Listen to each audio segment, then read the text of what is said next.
Hello and welcome back to my channel. My name's Ash, but you can call me Hoobie, and today I'm going to talk a little bit about buying bans.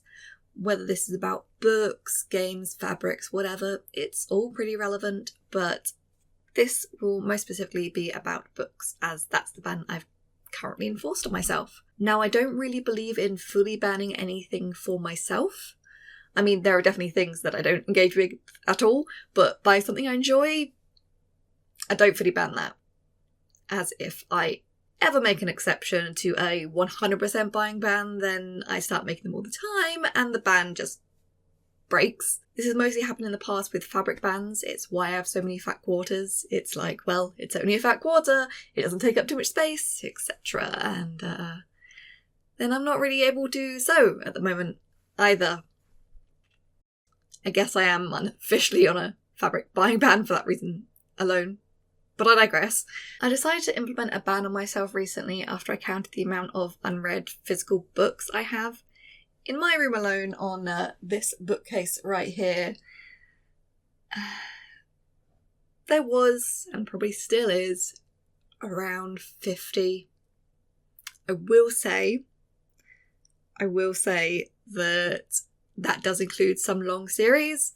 There's a 5-book series and an 8-book series on my shelves here, as well as some shorter series, so it's sort of not as many as it sounds, but I also have unread books in other parts of the house, so it is a lot. As I said, I knew that if I put a 100% buying ban on myself, that it wouldn't work. But also, if I didn't put any rules on myself, it would keep getting more and more out of hand.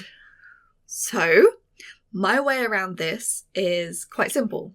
For every 2 physical books I read, I can buy 1. This way, hopefully, I'll get through my physical TBR quicker than I add to it.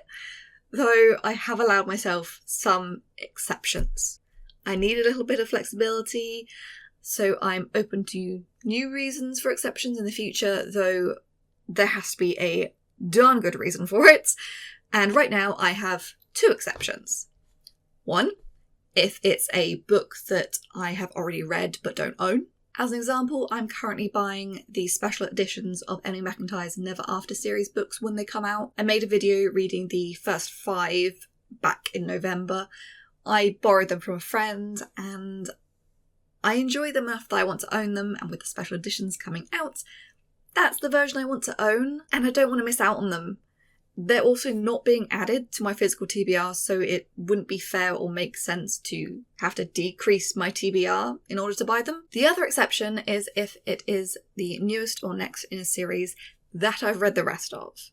That's how I bought We'll Prescribe You Another Cat, and it's how I'll buy This Shattered Tempest and Disenchanted when they come out.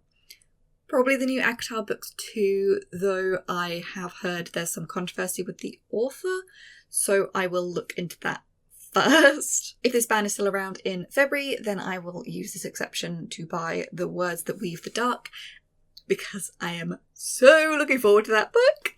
And in March, The Twice Cursed Heir. As I'm currently not very able to read physical books due to my hands being in pain, I have had it suggested to me that I change the rules a little and include when I read any book. I feel like if I do, then I'll still have to read 1 physical book and maybe 2 or 3 audio or ebooks. It definitely doesn't feel like I should only have to read 2 books with only 1 need to be physical, but I don't know if I'm being a little harsh on myself there. The thing I like about this is that I'm then probably less likely to put off reading long series as non-physical books. For example, I want to read Elizabeth Wheatley's books, and one of her series is 6 books long. I don't want to be put off reading them because then I might miss out on a limited edition of another book coming out. I don't know. I haven't decided. Let me know what you think.